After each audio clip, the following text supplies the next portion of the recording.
નમસ્તે વિદ્યાર્થી મિત્રો, ધોરણ 7માં સત્યપ્રકાશ વિદ્યાપીઠના ઓનલાઈન લેક્ચરમાં આપ સૌનું સ્વાગત છે. ધોરણ 7માં આપણે ગયા વિડીયોમાં છેલ્લે જે લાસ્ટ હતો એમાં સ્વાધ્યાય 3.1ની થિયરી જોઈ, મધ્યસ્થ કઈ રીતે શોધવો, વિસ્તાર કોને કહેવાશે, પછી વર્ગીકરણ કઈ રીતે કરવું, માહિતીના પ્રકાર કેટલા હોય છે, આ બધી માહિતી આપણે થિયરીમાં જોઈ છે. હવે એ થિયરી આધારિત હવે આપણે જોશું એ છે દાખલા. તો દાખલા છે એમાં સ્વાધ્યાય 3.1માં દાખલા નંબર પહેલો છે, જેની રકમ એવી છે કે તમારા વર્ગના કોઈ પણ 10 વિદ્યાર્થીની ઊંચાઈનો વિસ્તાર શોધો. હવે કોઈ પણ 10 વિદ્યાર્થીની ઊંચાઈ લખવાની છે એટલે તમારે એ પ્રવૃત્તિ તમારે શું કરવાનું થશે? તો સૌથી પહેલા તમારે 10 વિદ્યાર્થીઓની ઊંચાઈ લખવાની થશે. તો હું અહીંયા વિદ્યાર્થીની ઊંચાઈ મારી રીતે લખું છું. 117, 111.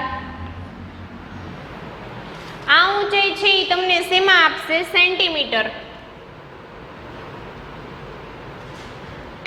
પછી છે 114, 120, 110, 116, 119, બીજી વાર 119 આવશે, પછી 115 અને પછી 113 સેન્ટીમીટર.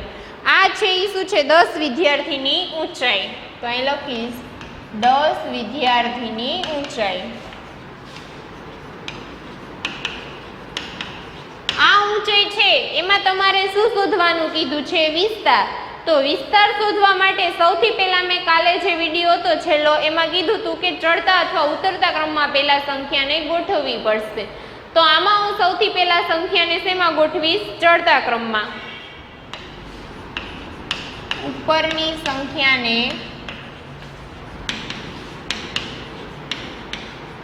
ચડતા ક્રમમાં ગોઠવીશું.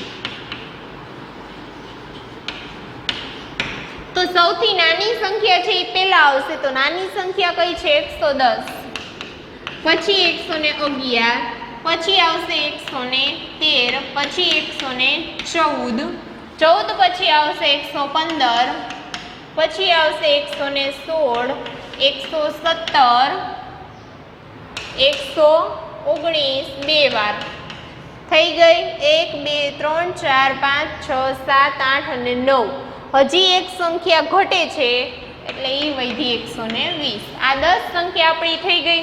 હવે વિસ્તાર શોધવાનું સૂત્ર શું કીધું છે? મહત્તમ અવલોકનમાંથી આપણે ન્યૂનતમ અવલોકન અથવા લઘુત્તમ અવલોકનની બાદબાકી. એટલે તમારે વિસ્તારમાંથી વિસ્તાર શોધવા શું કરશું? સૌથી વધુ વ્યક્તિની ઊંચાઈ એટલે કે સૌથી વધુ વિદ્યાર્થીની ઊંચાઈ છે એમાંથી તમારે સૌથી ઓછી ઊંચાઈ બાદ કરવી પડશે. એટલે હું લખીશ સૌથી વધુ ઊંચાઈ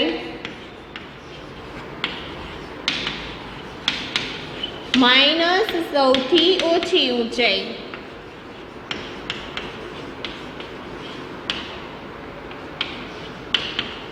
વધુ 120 છે. કેટલી છે વધુ ઊંચાઈ? 120. જેમ છેલ્લે છે એ કેવી હશે? સૌથી વધુ. અને પેલી હશે એ સૌથી ઓછી. 120 માંથી હું 110 બાદ કરીશ એટલે મને મળશે 10. તો આ જે રકમ છે તમારી એમાં તમને વિસ્તાર કેટલો મળ્યો છે? 10 સેન્ટીમીટર. આ બધું શેમાં હશે? સેન્ટીમીટરમાં. આવી રીતે તમારે કોઈ પણ 10 વ્યક્તિઓની ઊંચાઈ લ્યો, તમારી આડોશ પાડોશના 10 વ્યક્તિઓની ઊંચાઈ લઈ અને પણ તમે વિસ્તાર શોધી શકશો. પછી છે દાખલા નંબર 2.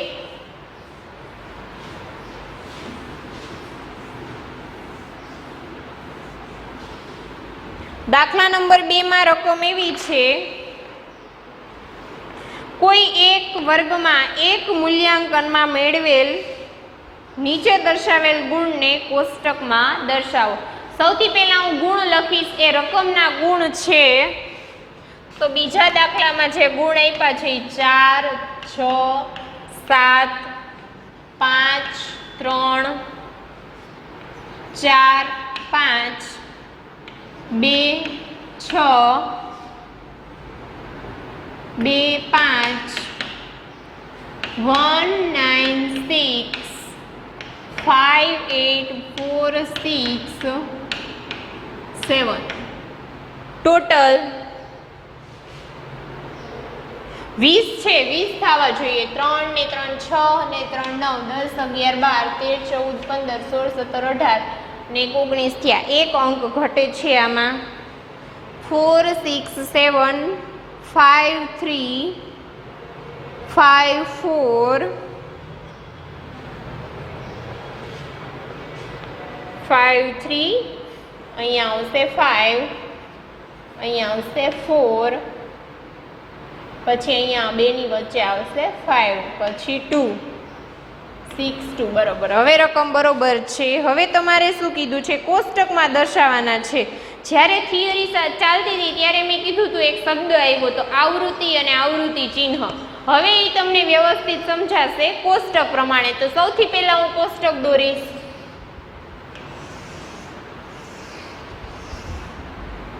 કોષ્ટકમાં તમારે અંક કેટલા, ગુણ વધુમાં વધુ ગુણ કેટલા છે? 9. તો 9 અંક અહીંયા સમાડવાના થશે. તો અહીંયા શું આવશે? ગુણ. 1 2 3 4 5 6 7 8 અને 9. બરાબર છે.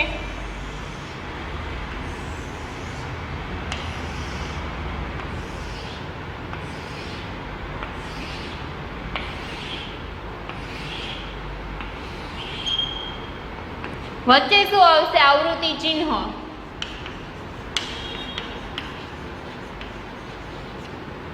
પછી છેલ્લે આવશે વિદ્યાર્થીઓની સંખ્યા.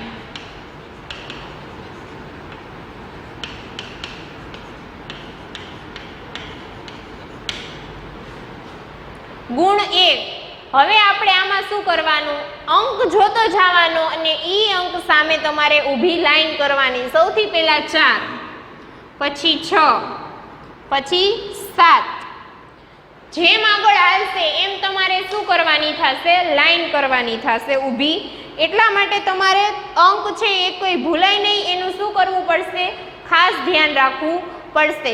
આપણે ક્યાં પહોંચ્યા? 5 પાસે. તો અહીંયા 5 છે તો અહીંયા લાઈન કરશું, પછી 3 માં, પછી પાછી 5 માં, પછી 4, પાછી 5, પછી 2, પછી 6, પછી 2, પછી 5, 1, પછી 9, 9 પછી 6, 6 પછી આવશે 5. જો 5 માં પાંચમી વાર લીટો આવશે, પાંચમો લીટો છે એ આપણે કેવો કરશું? આડો કરશું. પછી 8, 8 પછી આવશે 4, 4 પછી આવશે 6 અને 6 પછી આવશે 7. હવે જેટલા લીટા છે એ તમારે આ બોક્સમાં વિદ્યાર્થીની સંખ્યામાં શું કરવાના રહેશે? લખવાના રહેશે. અહીંયા 1 છે તો હું 1 લખીશ, અહીંયા 2, અહીંયા 3 એક વાર આવે છે, 4 આવે છે 3 વાર, 5 આવે છે 5 વાર, 6 4 વાર, પછી 7 2 વાર, 8 1 વાર અને 9 1 વાર. હવે આ બધાયનો મારે શું કરવાનો થશે? સરવાળો. તો સરવાળો કરવા માટે સૌથી પહેલા 2 ને 1 3 ને 1 4 5 6 અને 7 8 9 10 11 12 13 14 15 16 17 18 19 અને 20. તો કુલ સંખ્યા મને વિદ્યાર્થીની 20 મળી ગઈ. આ રીતે તમારે છે એ કોષ્ટક તૈયાર કરવાનું થશે. આ સંખ્યા આપી છે એમાંથી એકોઈ સંખ્યા તમારે ભૂલાવી જોઈએ નહીં. જો ભૂલાઈ જશે ને તો અહીંયા તમારે ટોટલ છે એ 20 આવશે નહીં. તો ખાસ ધ્યાન રાખવું, એકોઈ સંખ્યા ભૂલાય નહીં. હવે આપણે શું કરશું? તો કે પ્રશ્નના જવાબ આપશું. તો પહેલો પ્રશ્ન એમાં એવો છે કે સૌથી વધારે ગુણ કેટલા છે? તો સૌથી વધારે ગુણ કેટલા છે ખબર પડી જ જાય. અહીંયા જોવો તો મોટામાં મોટો અંક કેટલો છે? 9. તો સૌથી વધારે ગુણ કેટલા થશે? 9.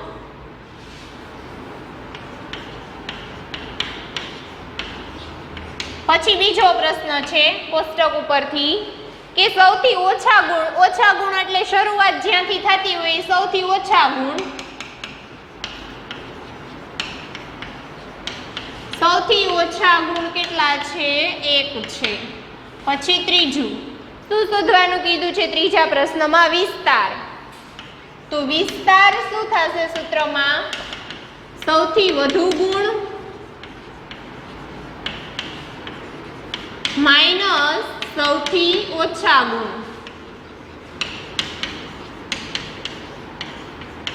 સૌથી વધુ ગુણ છે 9, ઓછા ગુણ છે 1, બંનેની બાદબાકી થશે 8, એટલે તમારો વિસ્તાર કેટલો આવશે? 8. પછી શોધવાનું છે અંકગણિતીય સરાસરી. ચોથામાં શોધશું આપણે અંકગણિતીય સરાસરી.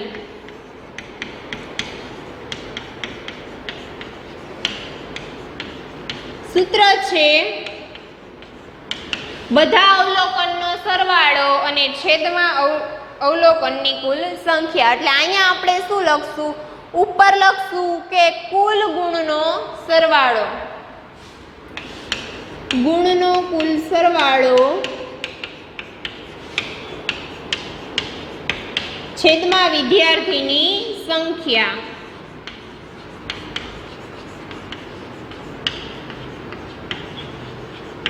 જો એકોય અંક સરવાળામાં ભૂલાય નહીં એનું ખાસ ધ્યાન રાખજો. સૌથી પહેલેથી હું લખતી જઈશ, એના માટે તમારે ધ્યાન રાખવાનું છે કે મેડમે લખ્યું કે ક્યાંથી એકોય ગુણ ભૂલાય નહીં એ જ રીતે લખાવવું જોઈએ. વિદ્યાર્થીની સંખ્યા, તો સૌથી પહેલા આપણે ગુણનો સરવાળો કરશું. 4 + 6 + 7 + 5 પ્લસ આવશે 3, પછી આવશે 5, પછી 4, પછી પાછું 5, 2, 6, પાછું 2, પછી 5, પછી આવશે 1 + 9 + 6 + 5 + 8 + 4 + 6 અને +7. ટોટલ વિદ્યાર્થી કેટલા છે? તો ટોટલ વિદ્યાર્થી આપણે અહીંયા મળી સંખ્યા કેટલા છે? 20. તો આના છેદમાં કેટલા આવશે? 20. હવે આ બધા જ અંકનો સરવાળો કરવાનો છે અને એ સરવાળો તમને મળશે 100. 100 ના છેદમાં 20. મીંડું મીંડું ઉડી જશે. 5 દુ 10 એટલે કેટલી મળશે? સરાસરી 5 મળશે. અહીંયા તમારો દાખલો કેવો થાય છે? પૂરો. ખાસ આ સૂત્ર ક્યારેય ભૂલાવવું જોઈએ નહીં. તમારે ડાયરેક્ટ સરવાળાથી શરૂ કરવાનું નથી. પહેલાં સૂત્ર લખવાનું છે સરાસરીનું અને પછી જ દાખલાની શરૂઆત કરવાની છે.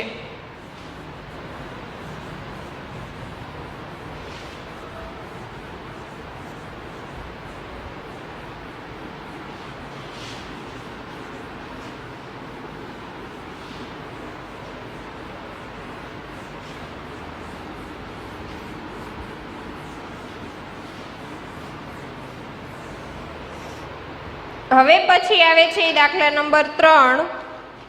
પ્રથમ 5 પૂર્ણ સંખ્યાની સરાસરી શોધો. પ્રશ્ન 3 છે પ્રથમ 5 પૂર્ણ સંખ્યાની સરાસરી. તો સૌથી પહેલા આપણે શું લખવું પડે?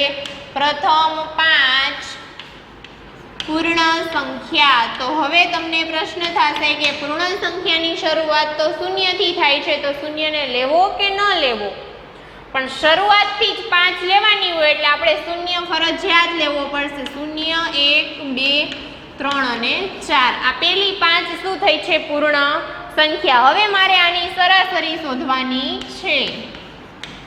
તો સરાસરીનું સૂત્ર મૂકવું પડશે કે સંખ્યાઓનો સરવાળો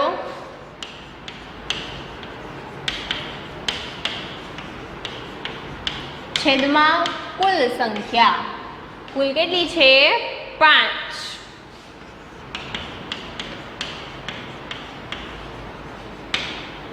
સરવાળો 0 + 1 + 2 + 3 + 4. હવે કુલ સંખ્યામાં 0 ને ગણવી કે ન ગણવી? તો એ ગણવાની જ થશે, કેમ કે 5 સંખ્યાનો આપણે સરવાળો કર્યો છે એટલા માટે. હવે સરવાળો કરશું આપણે. 4, 5, 6, 7, 8, 9 અને 1 10. 10 + 0 એટલે 10. 10 ના છેદમાં 5 છેદ ઉડાડશો એટલે જવાબ આવશે 2. તો પ્રથમ 5 પૂર્ણ સંખ્યાની સરાસરી કેટલી થશે? 2 થશે. પછી છે એક ક્રિકેટરે 8 દાવમાં નીચે મુજબ રન બનાવ્યા છે. અહીંયા લખું છું બનાવેલા રન 58, 76, 40, 35, 46, 0 અને 100. તો તેની સરાસરીનો સ્કોર શોધો. એટલે આપણે આની સરાસરી શું કરવાની છે? શોધવાની છે. તો સરાસરી બરાબર ક્રિકેટરે બનાવેલા કુલ રન, દરેક ક્રિકેટરે બનાવેલ રનનો શું કરવો પડશે? સરવાળો. રનનો કુલ સરવાળો છેદમાં શું આવશે? તો કે ક્રિકેટરની સંખ્યા અથવા દાવની સંખ્યા. સરવાળો કરશું 58 plus 76 plus 40 plus 35 plus 46 plus 0 plus 2. છેદમાં કેટલા આવશે? 3 ને 3 6 ને 1 2 8 7 જ છે એટલે આપણે એક સંખ્યા ઘટે છે એ છે 45. અહીંયા આપણે એડ કરશું 45. જો આવી રીતે કોઈ સંખ્યા ભૂલાય નહીં એનું ખાસ ધ્યાન રાખવું.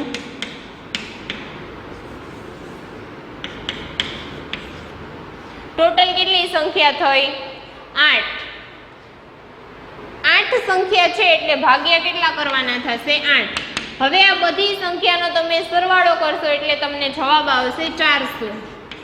400 ભાગ્યા 8, 8 પંચા 40 અને પાછળનું શૂન્ય એટલે કેટલી થશે? રનની સરાસરી 50 મળશે તમને અહીંયા.